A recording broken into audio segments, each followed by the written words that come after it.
ಕೊಡಗು ಧ್ವನಿ digital media. ಇದು ಕೊಡಗಿನ ನಂಬರ್ 1 ಯೂಟ್ಯೂಬ್ ಚಾನಲ್. ಎಲ್ಲ ಸಮುದಾಯದವರು, ಎಲ್ಲ ಧರ್ಮದವರು, ಎಲ್ಲ ಜಾತಿ, ಎಲ್ಲ ವರ್ಗ, ಬಡ ಶ್ರೀಮಂತ, ಮಧ್ಯಮ ವರ್ಗ, ಮಹಿಳೆ, ಪುರುಷ, ಕ್ರೈಸ್ತ, ಹಿಂದೂ, ಮುಸಲ್ಮಾನ ಜಾತಿಗಳ, ಅನೇಕ ಜಾತಿಗಳು, ಪರಿಶಿಷ್ಟ ಜಾತಿ, ಪರಿಶಿಷ್ಟ ಪಂಗಡ, ಇವೆಲ್ಲ ಸೇರಿದ್ರೇ ಕೊಡಗು ಆಗಕ್ಕೆ ಸಾಧ್ಯ ಆಗುತ್ತೆ.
ಈ ಕಾರ್ಯಕ್ರಮದ ಪ್ರಾಯೋಜಕರು ಕಳಿಚಂಡ ನೋಬನ್ ಮಂದಪ್ಪ ಮಾಲೀಕತ್ವದ ಈಶ್ವರ್ ಮೆಡಿಕಲ್ಸ್, ಮುಖ್ಯ ರಸ್ತೆ, ಗೋಣಿಕೊಪ್ಪ.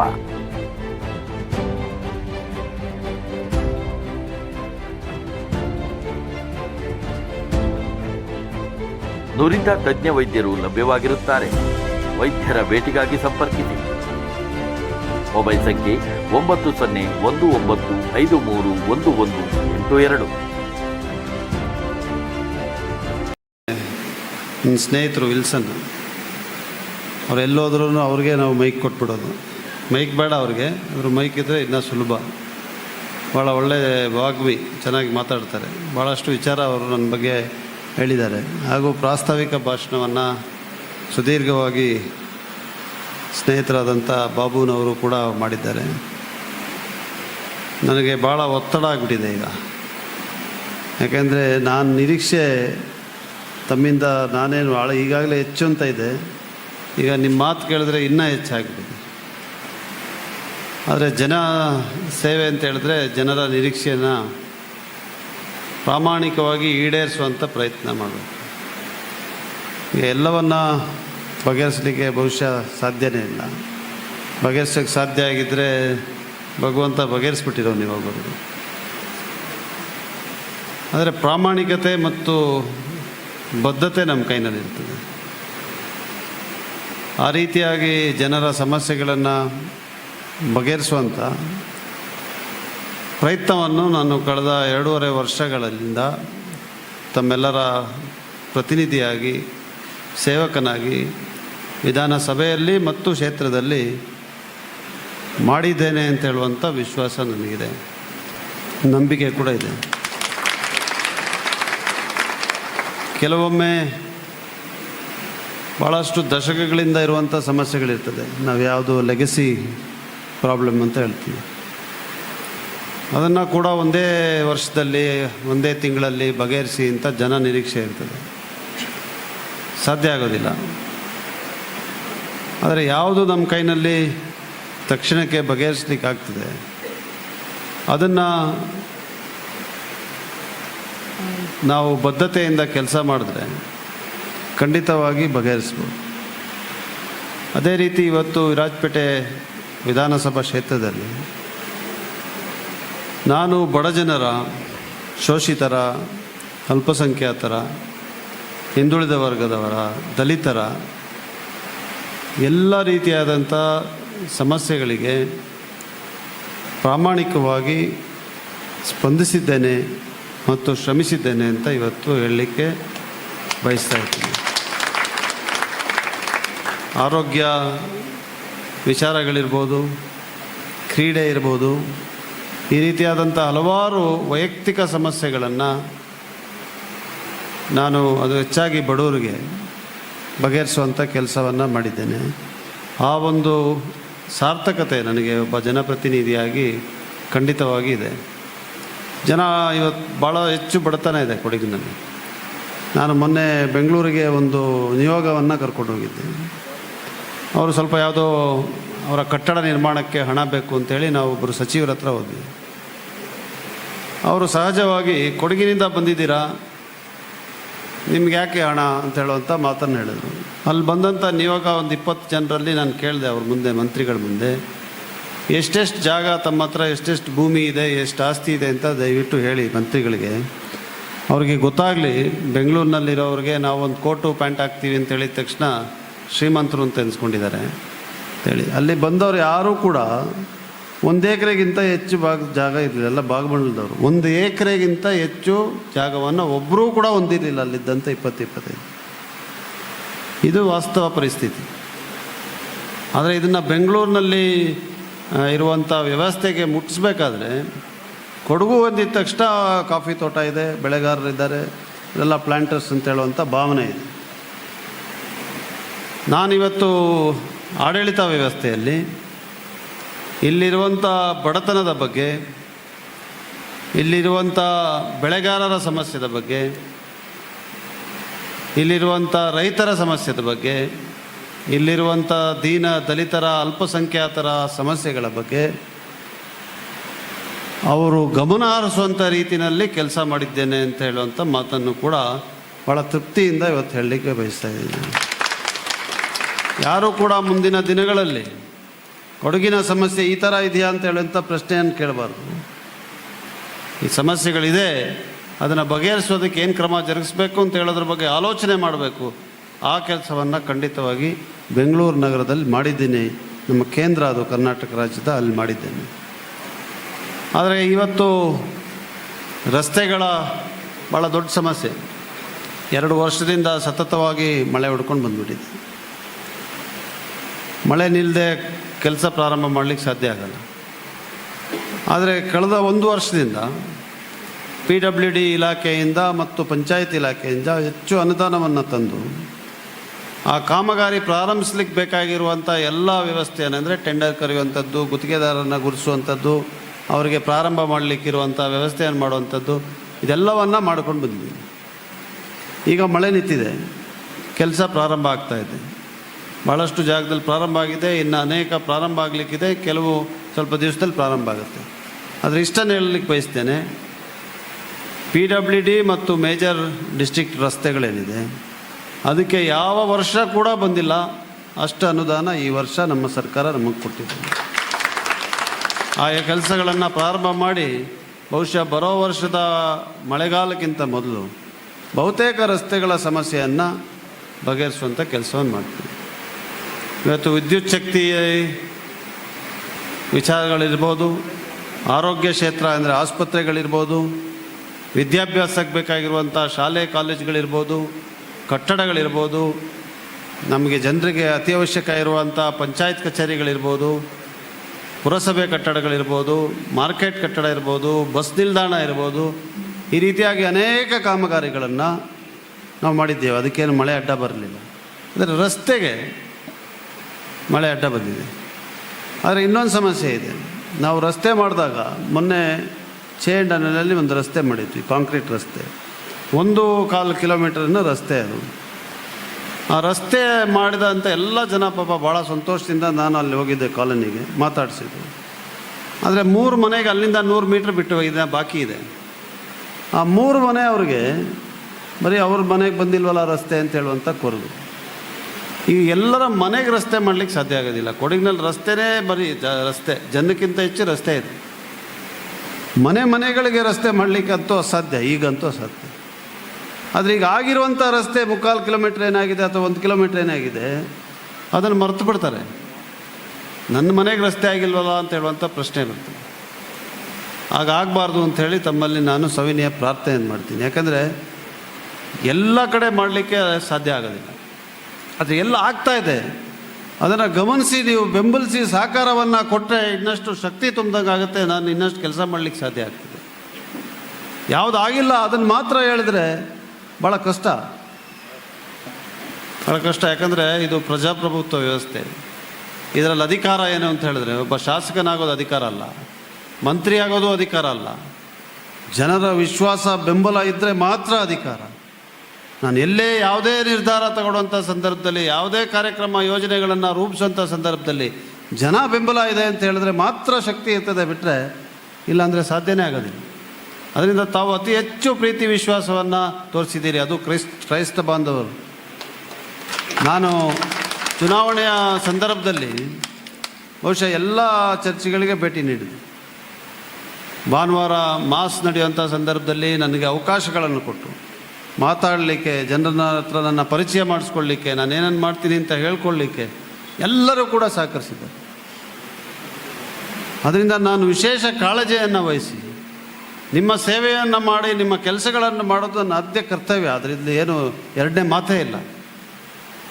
ನಾವು ನಿಯೋಗವನ್ನು ಕೂಡ ನಮ್ಮ ಅಲ್ಪಸಂಖ್ಯಾತ ಸಚಿವರ ಹತ್ರ ಹೋದಾಗ ಹಲವಾರು ಚರ್ಚ್ಗಳ ಸಮಸ್ಯೆಗಳಿಗೆ ಸ್ಪಂದಿಸಿ ಅವರು ಅನುದಾನವನ್ನು ಕೊಡಲಿಕ್ಕೆ ಈಗ ಕ್ರಿಶ್ಚಿಯನ್ ಡೆವಲಪ್ಮೆಂಟ್ ಬೋರ್ಡ್ ಸ್ಥಾಪನೆ ಆಗಿದೆ.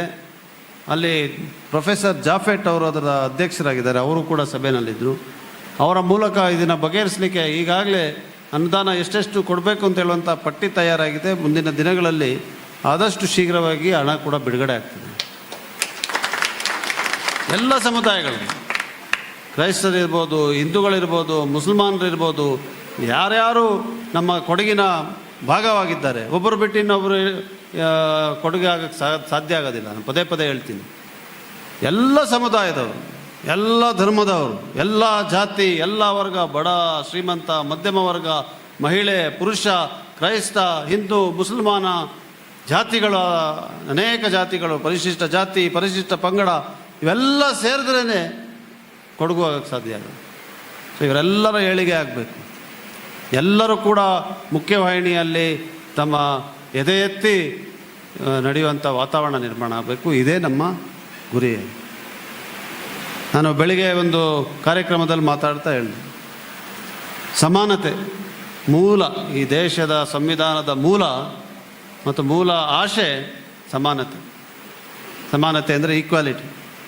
ಹೇಗೆ ಸ್ಥಾಪನೆ ಮಾಡಲಿಕ್ಕೆ ಸಾಧ್ಯ ಆಗುತ್ತೆ? ಒಬ್ಬರನ್ನ ಬಿಟ್ಟು ಇನ್ನೊಬ್ಬರನ್ನ ಮೇಲೆ ತಗೊಂಡ್ಬಂದರೆ ಸಮಾನತೆ ಮಾಡಲಿಕ್ಕೆ ಸಾಧ್ಯ ಇದೆಯಾ? ಇವತ್ತಿನ ಆರ್ಥಿಕ ವ್ಯವಸ್ಥೆಯಲ್ಲಿ 2%, ಈ ದೇಶದ 2% ಜನರ ಹತ್ರ 80-85% ಹಣ ಸಂಗ್ರಹಣೆ ಆಗಿದೆ. ಸಂವಿಧಾನ ಹೇಳ್ತದೆ, ಯಾವ ಕಾರಣಕ್ಕೂ ಯಾರು ಕೂಡ ಹಣ ಸಂಗ್ರಹಣೆ ಮಾಡಲಿಕ್ಕೆ ಅವಕಾಶ ಮಾಡಬಾರ್ದು. ತಾವು ನೀತಿ ಡೈರೆಕ್ಟಿವ್ ಪ್ರಿನ್ಸಿಪಲ್ಸ್ನಲ್ಲಿ ಹೇಳ್ತದೆ, ನಿರ್ದೇಶನಗಳು, ರಾಜ್ಯಕ್ಕೆ ನೀಡಿರುವಂಥ ನಿರ್ದೇಶನಗಳಲ್ಲಿ ಈ ದೇಶದ ಸಂಪತ್ತನ್ನು ಸಮಾನವಾಗಿ ಹಂಚಿಕೆ ಮಾಡಬೇಕು. ಆ ನಿಟ್ಟಿನಲ್ಲಿ ಇವತ್ತು ನಮ್ಮ ರಾಜ್ಯ ಸರ್ಕಾರ ಕೆಲಸ ಮಾಡ್ತಾಯಿದೆ. ಅನೇಕ ಯೋಜನೆಗಳನ್ನೇನು ತಂದಿದ್ದೀವಿ, ಜನ ಟೀಕೆ ಮಾಡ್ತಾರೆ. ಇವತ್ತು 48ರಿಂದ 50 ಸಾವಿರ ಕೋಟಿ ಪ್ರತಿ ವರ್ಷ ಗೃಹಲಕ್ಷ್ಮಿ ಮೂಲಕ ಹೋಗ್ತಾ ಇದೆಯಲ್ಲ ಹಣ, ಯಾರಿಗೆ ಹೋಗ್ತಾ ಇರೋದು? ಎಲ್ಲ ಬಡ ಮಹಿಳೆಯರಿಗೆ ಹೋಗ್ತಾ ಇರುವಂಥದ್ದು. ಈಗ 2.5 ವರ್ಷದಿಂದ 60ರಿಂದ 70 ಸಾವಿರ ರೂಪಾಯಿವರೆಗೂ ಪ್ರತಿ ಮಹಿಳೆಗೆ ಹೋಗಿರುವಂಥದ್ದು ಅವ್ರಿಗೆ ಆರ್ಥಿಕ ನೆರವ ಅಲ್ವಾ ಅಂತ ಹೇಳುವಂಥ ಪ್ರಶ್ನೆಯನ್ನು ನಾವು ಕೇಳಿದ್ವಿ. ಇದು ಯಾರು ಮಧ್ಯವರ್ತಿಗಳಿಲ್ಲ. ಶಾಸಕರು ಬೇಡ, ಬಾಬು ಅವ್ರು ಬೇಡ, ಧರ್ಮಜ ಬೇಡ, ನಮ್ಮ ವಿಲ್ಸನು ಬೇಡ. ನೀವು ನೇರವಾಗಿ ಬರ್ತದೆ, ಭ್ರಷ್ಟಾಚಾರ ಇಲ್ಲ. ಈ ರೀತಿಯಾದಂಥ ಒಂದು ಕಾರ್ಯಕ್ರಮವನ್ನು ಬರೀ ಘೋಷಣೆಗೆ ನಾವು ಕೇಳಿದ್ವಿ. ಸೀಮಿತವಾಗಿದ್ದಂಥ ವಾತಾವರಣದಿಂದ ಇವತ್ತು ತಂದು ಅನುಷ್ಠಾನ ಮಾಡಿ ಈ ಗ್ಯಾರಂಟಿಗಳನ್ನು ಜನರಿಗೆ ಮುಟ್ಟಿಸುವಂಥ ಕೆಲಸ ಮಾಡಿದೆಯಲ್ಲ, ಇದು ಸಮಾನತೆಯನ್ನು ನಿರ್ಮಾಣ ಮಾಡಲಿಕ್ಕೆ, ಮತ್ತು ಈಗಾಗಲೇ ನಾನು ಹೇಳಿದಾಗೆ ಈ ದೇಶದ ಸಂಪತ್ತನ್ನು ಎಲ್ಲ ಬಡ ಜನರಿಗೂ ಕೂಡ ಸಿಗಬೇಕು, ಹಂಚಬೇಕು ಅಂತ ಹೇಳುವಂಥ ನಿರ್ದೇಶನಗಳೇನಿದೆ ಸಂವಿಧಾನದಲ್ಲಿ, ಆ ಆಶೆಯನ್ನು ಈಡೇರಿಸಲಿಕ್ಕೋಸ್ಕರ ನಮ್ಮ ಸರ್ಕಾರ ಮಾಡಿರುವಂಥದ್ದು.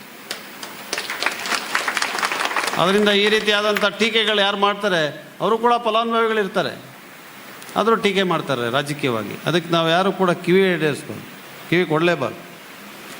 ಕಳೆದ ಚುನಾವಣೆಗಿಂತ ಮೊದಲಿದ್ದಂಥ ವಾತಾವರಣ ಹಾಗೂ ಇವಾಗಿರುವಂಥ ವಾತಾವರಣವನ್ನು ಕೂಡ ತಾವು ಗಮನಿಸ್ಬೇಕು.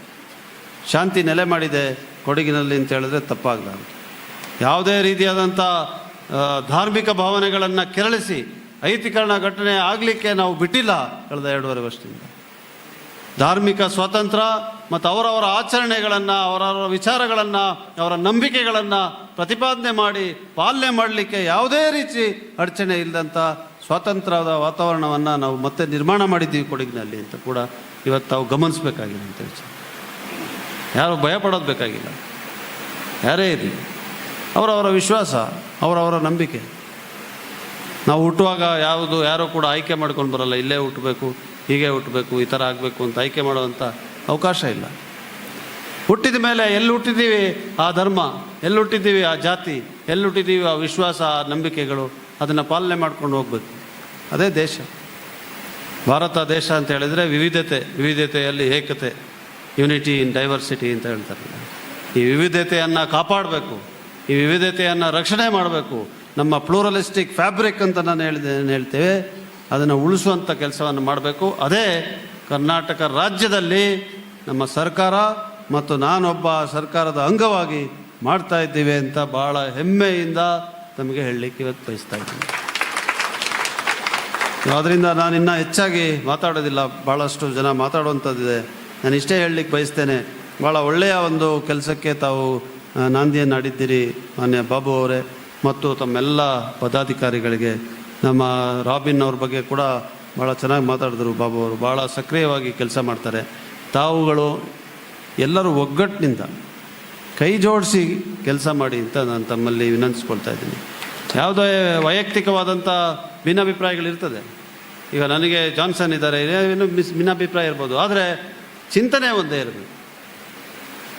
ಯಾರು ಶೋಷಿತರಿದ್ದಾರೆ, ಯಾರು ವಂಚಿತರಿದ್ದಾರೆ ಅವಕಾಶಗಳಿಂದ, ಅವರಿಗೆ ನಾವು ಒಂದು ಧ್ವನಿಯಾಗಿ ನಿಲ್ಲಬೇಕು ಅಂತ ಹೇಳುವಂಥದ್ದು ಆ ಕೆಲಸವನ್ನು ಸೌತ್ ಕೊಡಗು ಕ್ರಿಶ್ಚಿಯನ್ ಅಸೋಸಿಯೇಷನ್ ಅವರು ಮಾಡ್ತಾರೆ ಅಂತ ಹೇಳುವಂಥ ವಿಶ್ವಾಸ ನನಗಿದೆ. ಅದರಿಂದ ಅದ್ರ ಜೊತೆಗೆ ಅವರ ಜೊತೆ ಎಲ್ಲರೂ ಕೂಡ ತಮ್ಮ ಏನೇ ಭಿನ್ನಾಭಿಪ್ರಾಯ ಇದ್ದರೂ ಕೂಡ ಅದನ್ನೆಲ್ಲ ಬದಿಗೊತ್ತಿ ಜೊತೆಗೆ ಕೈ ಜೋಡಿಸಿ ಈ ಸಂಘಟನೆಯನ್ನು ಕಟ್ಟಿ ಬರೀ ಕ್ರೈಸ್ತ ಬಾಂಧವರಿಗೆ ಅಲ್ಲಿ ಮಾತ್ರ ಅಲ್ಲ, ಎಲ್ಲ ಬಡವ ಶೋಷಿತ ಜನಾಂಗದ ಧ್ವನಿಯಾಗಿ ನೀವು ಕೊಡಗಿನಲ್ಲಿ ಕೆಲಸ ಮಾಡುವಂತಾಗಬೇಕು ಅಂತ ಹೇಳುವಂಥದ್ದೊಂದು ಸಲಹೆಯನ್ನು ತಮಗೆ ಕೊಡ್ತಾ, ತಮಗೆಲ್ಲರಿಗೂ ಕೂಡ ಈ ಕಾರ್ಯಕ್ರಮಕ್ಕೆ ಸ್ವಲ್ಪ ತಡವಾಗಿ ಪ್ರಾರಂಭ ಆದರೂ ಇಷ್ಟೊಂದು ಸಂಖ್ಯೆಯಲ್ಲಿ ತಾವು ಬಂದು, ಅದು ವಿಶೇಷವಾಗಿ ಎಲ್ಲ ಧಾರ್ಮಿಕ ಫಾದರ್ಗಳಿದ್ದೀರಿ, ಸಿಸ್ಟರ್ಸ್ ಇದ್ದೀರಿ, ತಮಗೆಲ್ಲರಿಗೂ ಕೂಡ ನಾನು ಧನ್ಯವಾದಗಳನ್ನು ಹೇಳಲಿಕ್ಕೆ ಬಯಸ್ತೇನೆ. ತಮ್ಮ ಏನೇ ಸಮಸ್ಯೆಗಳಿದ್ದರೂ ಕೂಡ, ಏನೇ ಸಂಕಷ್ಟಗಳಿದ್ದರೂ ಕೂಡ, ಈಗ ನಮ್ಮ ಸಿಸ್ಟರ್ ಆ್ಯನ್ ಅವರಿದ್ದಾರೆ, ತೆರೇಸಾ ಆ್ಯನ್ ಅವರು ನನಗೆ ಒಂದು 25-30 ಸತಿ ಮೆಸೇಜ್ ಮಾಡಿದರು ಒಂದು ರೋಡ್ಗೆ. ನಾನು ಮಾಡಿಕೊಡ್ತೀನಿ ಇರಿ ಸಿಸ್ಟರ್ ಅಂದರೆ ಅವ್ರು ಕೇಳಿ ಬಿಡಲೇ ಇಲ್ಲ ನನ್ನ. ಕೊನೆಗೆ ರೋಡ್ ಆಯಿತು. ರೋಡ್ ಆದಮೇಲೆ ಅವರ ಸಂಸ್ಥೆಗೆ ಹೋಗಿದ್ದೆ. ಭಾಳ ಚೆನ್ನಾಗಿ ಎಲ್ಲ ಮಕ್ಕಳನ್ನ ಸೇರಿಸಿ ಒಂದು ಕಾರ್ಯಕ್ರಮ ಮಾಡಿದರು. ಈಗ ಇಲ್ಲಿ ನಮ್ಮ ಸೈಂಟ್ ಆ್ಯನ್ಸ್ನ ಪ್ರಾನ್ಸಿಪಾಲರು ಕೂಡ ಇದ್ದಾರೆ. ಅವರೊಂದು ಸಣ್ಣ ಬೇಡಿಕೆಯನ್ನು ಇಟ್ಟಿದ್ದರು, ಅದನ್ನು ಕೂಡ ಈಡೇರಿಸುವಂಥ ಕೆಲಸವನ್ನು ಮಾಡಿದ್ದೇನೆ. ಹಾಗೆ ಏನೇ ಸಮಸ್ಯೆಗಳಿದ್ದರೂ, ತೊಂದರೆಗಳಿದ್ದರೂ ಜೊತೆಗಿರೋಣ, ಜೊತೆಗೆ ಸೇರಿ ಆ ಸಮಸ್ಯೆಗಳನ್ನು ಬಗೆಹರಿಸೋಣ. ಇದು ನಿಮ್ಮ ಸಮಸ್ಯೆ ಅಥವಾ ನನ್ನ ಸಮಸ್ಯೆ ಅಂತಲ್ಲ, ಇದು ನಮ್ಮೆಲ್ಲರ ಸಮಸ್ಯೆ.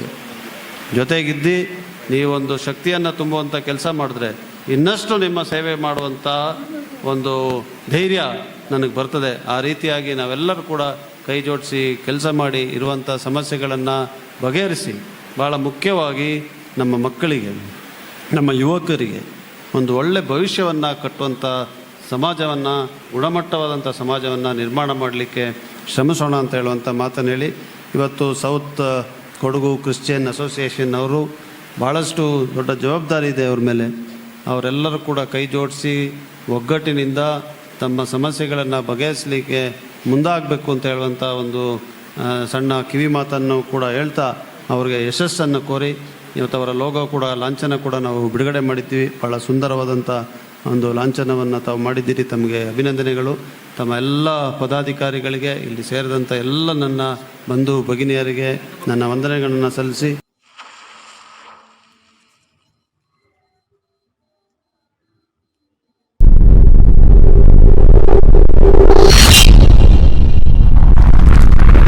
ಕೊಡಗು ಧ್ವನಿ ಡಿಜಿಟಲ್ ಮೀಡಿಯಾ, ಇದು ಕೊಡಗಿನ ನಂಬರ್ 1 ಯೂಟ್ಯೂಬ್ ಚಾನಲ್.